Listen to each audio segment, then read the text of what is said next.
Abraham கையில பழைய ஏற்பாடும் புதிய ஏற்பாடும் கையில இல்ல. ஆபிரகாம் கர்த்தர் சொன்னபடியே புறப்பட்டு போனான். நீங்க நாமளே எப்படி யார் சொல்றபடி நாம செய்யறோம். ஒரு திருச்சபை என்பது, ஒரு சபை என்பது தன் ஜனங்களை எப்படி ஆகிலும் ஒரு ஆசீர்வாதமான பாத்திரமாய் மாற்றுவதற்காக பிரயாசப்படுகிறது தான் திருச்சபை.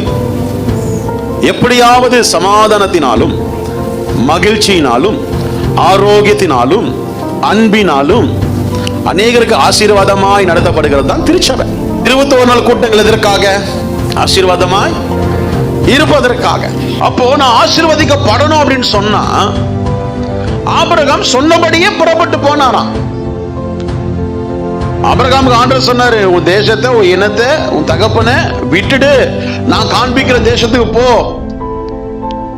ஒருவேளை ஆபிரகாம், நம்மளாம் சபையில கட்டப்படுறோம், சபையில வளர்க்கப்படுறோம், சபையில வேதத்தை சுமக்கிறோம், வேதத்தை வாசிக்கிறோம், ஆட்டோ பின்னாடி வசனத்தை பார்த்து ஆமே நல்ல சொல்லி ஹாப்பியா ஃபீல் ஆகுற, சத்தியம் இங்க போதிக்கப்படுகிற சத்தியத்துல ஃபீல் ஆக மாட்டோம், ஹாப்பியா ஃபீல் ஆக மாட்டோம்.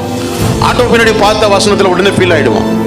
நான் சொல்றேன், வசனம் தான், வார்த்தை தான் இல்லைன்னு சொல்லி. இன்னைக்கு ஆவியானவர் ஒன்று சொல்லுவாரு, வார்த்தை ஒன்று சொல்லும், ஊழியக்காரர் ஒன்று சொல்லுவாரு, அது நமக்கு பிடிக்காது.